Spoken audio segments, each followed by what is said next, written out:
Bismillahirrahmanirrahim. Starting with the name of Allah Almighty, who is the most beneficent and the most merciful. I'm your English teacher, Mr. Harun Shehzad. Dear students, now we are going to start the exercise of chapter number 2. Exercise start करने से पहले एक चीज़ आपने अपने जहन में रखनी है कि जब तक आपको चैप्टर की ट्रांसलेशन समझ नहीं आएगी या अगर आप उसको याद नहीं करेंगे तो फिर एक्सरसाइज को समझना थोड़ा सा मुश्किल हो जाता है। तो उम्मीद करता हूँ आप लोगों ने चैप्टर की ट्रांसलेशन को अच्छी तरह से पढ़ा होगा, समझा होगा और याद किया होगा। अब हम चलते हैं अपने लेसन की तरफ। The first thing is glossary.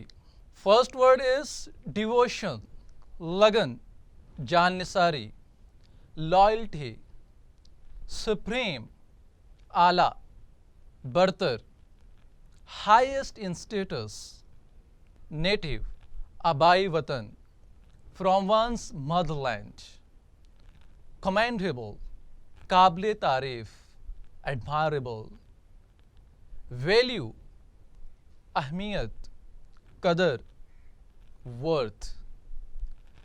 तो ये इस चैप्टर की ग्लोसरी थी। अब इसके नेक्स्ट पार्ट की तरफ चलते हैं। अगला जो क्वेश्चन है वो है कि आंसर द फॉलोइंग क्वेश्चंस, दर्ज झेल सवालात के जवाब दें। The first question is how will you define patriotism.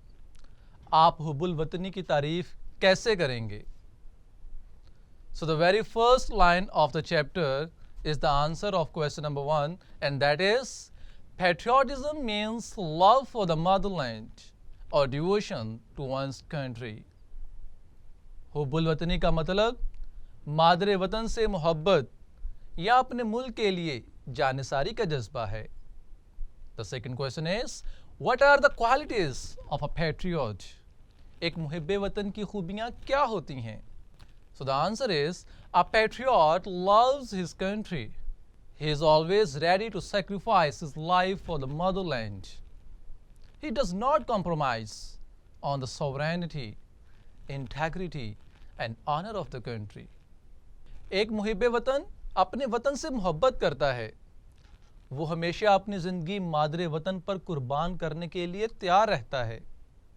वो अपने वतन की सालमियत, वकार और इज़्ज़त पर कोई समझौता नहीं करता। अगला क्वेश्चन है as a citizen of Pakistan what are your duties towards your country. Pakistan के शहरी होने के नाते वतन के लिए आपके फ़राइज़ क्या हैं। तो इसका आंसर आपसे पूछा गया है, एज अ रीडर आपसे पूछा गया है, तो इसका आंसर आप खुद भी बना सकते हैं। तो जो यहाँ पर हमारे पास अवेलेबल है हम उसको पढ़ते हैं। As a citizen of Pakistan it is my duty to work for the prosperity of the country. If the need arises, I must be ready to sacrifice my life for it. Pakistan के शहरी होने के नाते ये मेरा फ़र्ज़ है कि मैं अपने वतन की खुशहाली के लिए काम करूं। अगर ज़रूरत पड़े तो मुझे इसके लिए अपनी जान कुर्बान करने पर तैयार रहना चाहिए। Question number 4. What makes you stay alert in the wake of foreign invasion? बैरूनी हमले की सूरत में क्या चीज़ हमें चौकन्ना रखती है।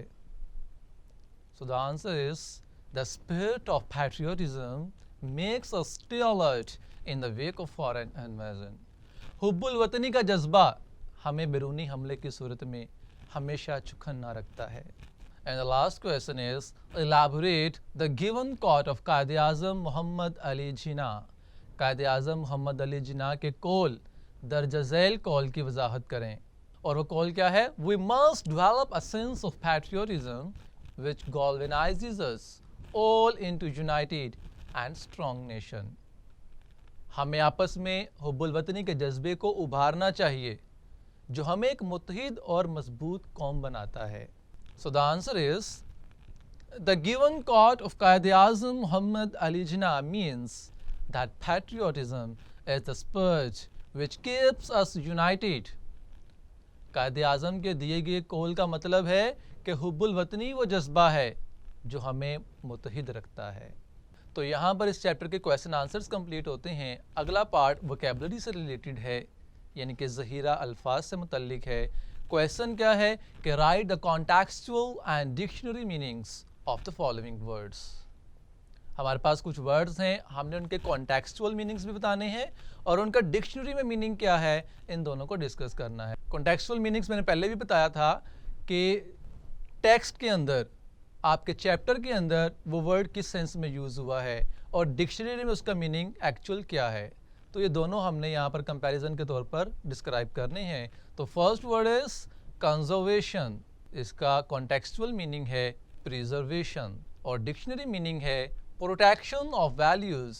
The next word is instance, means incident और डिक्शनरी मीनिंग है example. The next word is fidelity, faithfulness, the quality of being loyal. Shield, a protecting device, protecting covering. And the last word is reward, incentive, recompense for service and merit. तो ये कुछ अल्फाज के contextual और उनके dictionary meanings थे। इसका next part है कि make as many words as you can from these root words. An example is given for each root words. मंदरजा झैल बुनियादी अल्फाज से जितने हो सकें अल्फाज बनाएं। हर बुनियादी लफ्ज़ की एक मिसाल दी गई है। हमारे पास दो वर्ड यहाँ पर बॉक्स के अंदर मौजूद हैं, वर्क एंड प्ले। हमने वर्क से मज़ीद वर्ड्स बनाने हैं, इसी तरह से प्ले के साथ हमने मज़ीद वर्ड्स जो हैं वो जनरेट करने हैं। तो यहाँ पर हमारे पास पहला वर्ड क्या है, वर्क। तो इसको पढ़ने से पहले, इसको देखने से पहले आप अपने जहन के अंदर कुछ वर्ड्स बनाने की कोशिश करें, उसकी प्रैक्टिस करें और फिर बाद में टैली कीजिएगा कि आपने कितने सही बनाए और कितने गलत बनाए। अब हम आगे चलते हैं। फर्स्ट वर्ड था वर्क, जैसे कि वर्क से बन गया work done, worker, workplace, work laws, worksheet and workbook. अब आप देखें कि आपने जो बनाए थे वो कितने दुरुस्त थे और कितने गलत थे। Next word is play. Play से प्लेयर, प्ले से playback, play station, play ground, play land and playlist. C part is relating to sentences. Use the following words in sentences. The first word is sacrifice, कुर्बानी करना. The sentence is he sacrificed his life for his country. The next word is commendable, काबिल तारीफ. Patriotism is a commendable quality. Third word is prosperity, खुशहाली. Government is trying to work for the prosperity of our country. Invasion, hamla. We all defend the foreign invasion. The next word is motherland, madre watan. Pakistan is our motherland. Very simple. The next sentence is responsible, zimmadar. He is responsible for this loss. And the last word is nationalism, कौम परस्ती. Nationalism is a good quality. तो यहाँ पर हमारे sentences भी complete होते हैं। अब अगले पार्ट पे चलते हैं। नेक्स्ट हमारा ग्रामर का टॉपिक है, उसमें जो टॉपिक डिस्कस हो रहा है वो है मॉडल वर्ब्स। मॉडल वर्ब्स क्या होते हैं देखते हैं। Modal verbs combine with other verbs to form compound verbs. यहाँ पर हमारे सामने मॉडल वर्ब्स की एक लिस्ट मौजूद है, जैसे कि can, could, may, might, would, can, will, could, would etcetera. अब इनके फंक्शंस भी यहाँ पर डिस्कस किए गए हैं। हम इनके फंक्शंस को भी साथ साथ पढ़ते हैं। जैसे कि उसने सबसे पहले कहा कि can, could, may, might and would to indicate possibility. जब हम किसी चीज़ के पॉसिबल होने को शो करते हैं कि ये काम मुमकिन हो सकता है, तो वहाँ पर हम ये मॉडल वर्ब्स यूज़ कर सकते हैं। नेक्स्ट है can, will, could and would to show ability. जब हम किसी चीज़ की एबिलिटी को शो करना चाहते हैं, उसकी काबिलियत को शो करना चाहते हैं किसी सेंटेंस के अंदर, तो हम इन मॉडल वर्ब्स को यूज़ करते हैं। नेक्स्ट है must, will, shall to indicate certainty. किसी चीज़ के महसूसपन को जाहिर करने के लिए, लाजमी किसी चीज़ को शो करने के लिए हम इन वर्ड्स को यूज़ करते हैं। Next word is might, should, ought to indicate probability. किसी चीज़ के मुमकिन होने को जाहिर करने के लिए भी ये अल्फाज इस्तेमाल किए जाते हैं। नेक्स्ट वर्ड्स हैं, मॉडल वर्ब्स हैं can, could, may, to indicate permission. Permission देने के लिए, ना देने के लिए ये वर्ड्स यूज़ किए जाते हैं। नेक्स्ट है should, must, need and ought to indicate obligation. Obligation show करने के लिए हम इन वर्ड्स को यूज़ करते हैं। और लास्ट वर्ड है used to indicate a past habit. अपनी माजी की कोई हैबिट शो करने के लिए, अपनी कोई आदत बताने के लिए हम यूज टू का वर्ड इस्तेमाल करते हैं। इसके कुछ एग्जाम्पल्स आगे मौजूद हैं हमारे पास, अब उनको पढ़ते हैं। जैसे कि फर्स्ट सेंटेंस है may I ask you a few question, क्या मैं आपसे कुछ सवाल पूछ सकता हूँ। अब यहाँ पर मे एज अ परमिशन, इजाज़त के लिए इस्तेमाल किया जा रहा है। The next word is can you swim, क्या तुम तैर सकते हो। और कैन यहाँ पर एज अ एबिलिटी शो किया जा रहा है, सलाहियत बताने के लिए इस्तेमाल किया जा रहा है। The next word is you should keep your promise, तुम्हें अपना वादा वफा करना चाहिए। तो यहाँ पर शुड का वर्ड जो है वो ऑब्लिगेशन के लिए इस्तेमाल हो रहा है, ड्यूटी के लिए, यानी कि फ़र्ज़ या ज़िम्मेदारी के लिए इस्तेमाल हो रहा है। और लास्ट एग्जाम्पल जो यहाँ पर मौजूद है वो है we ought to help him, ये मॉरल ऑब्लिगेशन के लिए इस्तेमाल हो रहा है, अखलाकी ज़िम्मेदारी के लिए इस्तेमाल हो रहा है, हमें उसकी मदद करनी चाहिए। अब इसके बाद एक्सरसाइज के अंदर जो क्वेश्चन हमसे किया जा रहा है वो है कि use appropriate modals to. First के लिए है describe your 3 abilities and capacities, कि आप अपनी 3 एबिलिटीज़ बताएं, अपनी 3 कैपेसिटीज़ बताएं। तो एबिलिटी शो करने के लिए कौन कौन से मॉडल वर्ब्स यूज़ होते हैं, जैसे कि कैन यूज़ होता है, तो हम इसको यूज़ करते हुए 3 सेंटेंस बनाते हैं।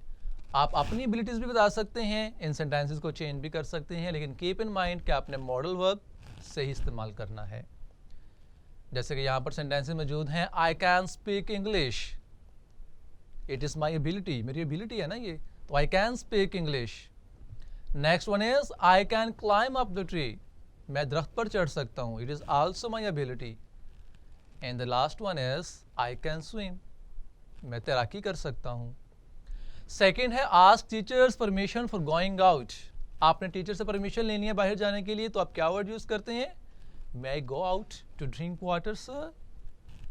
The next one is ask a friend to lend you a book, अपने दोस्त से रिक्वेस्ट करें कि वो आपको बुक दे अपनी, तो इसके लिए आप क्या सेंटेंस बना सकते हैं, can you lend me your book please. चौथा पार्ट इसके अंदर है, sentence number 4 is express necessity to get up early, सुबह जल्दी उठने की जो ज़रूरत है उसको एक्सप्रेस करें अपने सेंटेंस के अंदर। तो यहाँ पर आप क्या यूज़ करेंगे, we must get up early to get good health. Number 5 is express duty or obligation to follow traffic rules, traffic rules को फॉलो करने के लिए आपकी क्या जिम्मेदारी है, इसके मतलब सेंटेंस बनाना है आपने। ऑब्लिगेशन के लिए आप मस्ट का वर्ड यूज़ कर सकते हैं, जैसे कि we must follow traffic rules, या आप कह सकते हैं we must stop at red signals. The last one is share some past habit, अपनी माजी की कोई खूबी बताएं, अपनी माजी की कोई आपने आदत बतानी है, तो आपने पढ़ा कि आप पास्ट हैबिट शो करने के लिए यूज टू का वर्ड इस्तेमाल करते हैं। तो सेंटेंस हमने क्या बनाया, I use to go to school by bus. तो यहाँ पर हमारा ये पार्ट भी कंप्लीट होता है। अब हम नेक्स्ट पार्ट पे चलते हैं। नेक्स्ट पार्ट में कहता है identify the kinds of the following sentences. 5 kinds बताई गई हैं सेंटेंसेस की, कौन कौन सी, exclamatory, assertive, interrogative, negative and imperative. First sentence यहाँ पर दिया गया है art is another subject in which I am particularly interested. तो ये एक एजर्टिव सेंटेंस है। एजर्टिव सेंटेंस कौन सा होता है, जिसमें जो एक जनरल, एक आम सी बात जिसमें बताई जाए। सेकंड सेंटेंस है व्हाट अ ब्यूटीफुल पेंटिंग। एक तो इसके अंदर आप देख रहे हैं कि सेंटेंस के लास्ट के ऊपर एक्सक्लेमेशन मार्क आ रहा है, और एक्सक्लेमेटरी सेंटेंसेस होते हैं जिसमें आप कोई सडन फीलिंग्स अपने शो करते हैं, आप अपने इमोशंस को शो करते हैं। तो सेंटेंस क्या था, व्हाट अ ब्यूटीफुल पेंटिंग, ठीक है, आप अपनी सडन फीलिंग्स शो कर रहे हैं, आप अपने एक्सप्रेशंस शो कर रहे हैं, तो it is an exclamatory sentence. Third sentence is teach him to learn, it is an imperative sentence. Imperative sentence कौन सा होता है? जिसमें किसी चीज़ का हुक्म दिया जाता है, किसी चीज़ से मना किया जाता है, और इसकी निशानी ये होती है they always start with first form of the verb, और अगर नेगेटिव हो तो फिर डू नॉट से स्टार्ट होंगे। Next sentence is how would I know, it is N interrogative sentence. जैसे कि आप जानते हैं कि स्टेटमेंट के अंदर एक क्वेश्चन किया जा रहा है, एक सवाल पूछा जा रहा है। And the last one is she did not make a false statement, तो डेफिनेटली ये एक नेगेटिव सेंटेंस है, बिकॉज आप देख सकते हैं कि इसके अंदर नॉट का वर्ड इस्तेमाल हो रहा है, एक नेगेटिव बात की जा रही है। तो यहाँ पर हमारा पार्ट बी भी कंप्लीट होता है। नेक्स्ट पार्ट है पंचुएट द फॉलोइंग। पंचुएट क्या होता है? रमूज़ो औकाफ, कि आपने कहाँ पे फुल स्टॉप लगाना है, कहाँ पे आपने कोमा लगाना है, कहाँ पे inverted coma, question mark, exclamation mark, colon, semi colon, क्या क्या यूज़ कर रहे हैं, ये आपने यहाँ पर देखना है। जैसे कि यहाँ पे आपके सामने पैराग्राफ मौजूद है, Quaid Azam was a nation builder and a great patriot. अब यहाँ पर सेंटेंस कंप्लीट हो रहा है, तो जहाँ पे सेंटेंस कंप्लीट होता है वहाँ पे हम फुल स्टॉप लगाते हैं। और कायदे आज़म, एक तो ये प्रॉपर नाउन है, वैसे भी ये कैपिटल आएगा, और दूसरा ये सेंटेंस का बिल्कुल स्टार्ट पर आ रहा है, तो सेंटेंस का पहला वर्ड हमेशा कैपिटल होता है। एक तो आप कायदे आज़म को कैपिटल करेंगे, और दूसरा पैट्रियट के बाद फुल स्टॉप लगाएंगे। उसके बाद ही, एक नया सेंटेंस स्टार्ट हो रहा है, तो अगेन आप ही का एच कैपिटल करेंगे। He wanted to protect values, culture and traditions of the Muslims of the subcontinent. अब यहाँ पर तीन चीज़ें आ रही हैं, वैल्यूज़, कल्चर एंड ट्रेडिशंस। तो आप वैल्यू और कल्चर के दरमियान में कोमा लगाएंगे, और एट द एंड सब कॉन्टिनेंट के बाद आप फुल स्टॉप लगाएंगे, और मुस्लिम्स का आप एम कैपिटल करेंगे। जितनी भी नेशंस होती हैं, मुस्लिम्स, क्रिश्चियंस, हिंदूज, ये कैपिटल वर्ड यूज़ किए जाते हैं। उसके बाद थर्ड सेंटेंस स्टार्ट हो रहा है, ही गेव द मुस्लिम्स। अब अगेन आप क्या करेंगे? ही का एच कैपिटल करेंगे, मुस्लिम्स का एम कैपिटल करेंगे, और आगे क्या करेंगे? A sense of identity by securing a separate homeland for them. अब यहाँ पर सेंटेंस कंप्लीट हो रहा है, तो हम यहाँ पर फुल स्टॉप लगाएंगे। तो इस तरह से हमने इस पैराग्राफ को, इसमें पंचुएशन को यूज़ किया है। तो यहाँ पर हमारा चैप्टर नंबर 2 मुकम्मल कंप्लीट होता है। अगले चैप्टर के लिए मुझे इजाज़त दीजिए। अल्लाह हाफिज़।